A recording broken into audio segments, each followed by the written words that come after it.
There was a woman called Mashit of Firoun. She was a woman who was the hairdresser of Firouns daughter, Pharaoh, who said, "Ma alimtu lakum min ilahin ghayri." I did not know any God but me. And Mashit of Firoun, this hairdresser, she had embraced Islam in secret. And when she was combing the hair of the daughter of Pharaoh, the king, the one who said he is a god, the comb fell to the ground. And then she automatically, subconsciously picked up the comb and said, "Bismillah," in the name of Allah. And this Mashit of Firoun, this hairdresser, had 5 children, and one of them was still breastfeeding. And then the daughter of Firoun said, "Allah, Abi, are you saying Allah, my father?" And she said, "No, Allah, the father of Allah, the God of your father and yourself and me." And she became angry. She went to her father and said to him, "Father, this woman worships another God beside you." He said, "What? She know another God beside me? Who is there? Call her to me." And they called her to him. And then she came and stood, a woman, brothers and sisters, in front of this great Pharaoh. And he said to her, "Who is your God?" And she said, "Allah is my Lord." He said, "Who is Allah?" She said, "Allah Rabbi wa Rabbuk." Allah is my God and yours.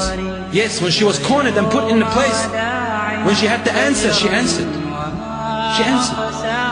This is how the state of the Muslims in the past and present are. When they said, "Rabbi Allah," Allah is my Lord, they were tortured. But we don't care, because we know what we are heading towards. We know who our Lord is, and we say what we believe. We are not liars. She said, "Allahu Rabbi wa Rabbuk." And then he said, "What? Bring the chains."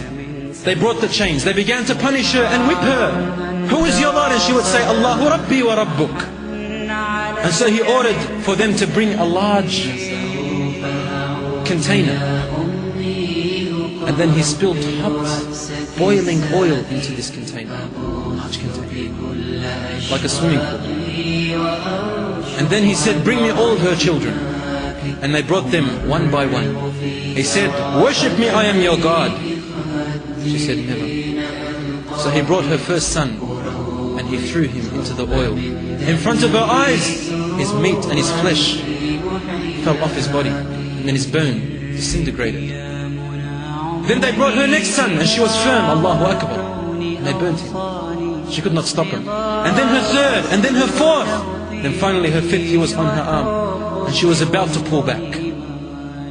She was about to pull back in front of the eyes of all the people, when all of a sudden, and this is the hadith of the Prophet ﷺ, he said, when all of a sudden Allah subhanahu wa ta'ala from above 7 skies made her child or infant speak while he was in the cradle, and he said, "Isbiri ya ummati, isbiri ya ummi, isbiri ya ummi, innaki ala al-haq." Be patient, my mother, you are on the truth. Inna Allah qad wa'adaki bi jannah. Allah has promised you with the great heaven. Keep going, mother. And then they threw her son into the boiling oil, and then she was next. She knew that she was going to die, and then she began to cry, and Pharaoh said, "Why are you crying? Stop." And she said, "I'm crying because I want to ask you to do something for me. I don't know if you will do it." He said, "Ask me for whatever you like." He said, "Once you throw me into the oil, then I want you to gather whatever is remaining of our bodies, and I want you to bury us together in the same grave, because I want to be resurrected with my children, and I want to go to Jannah with my children. I don't want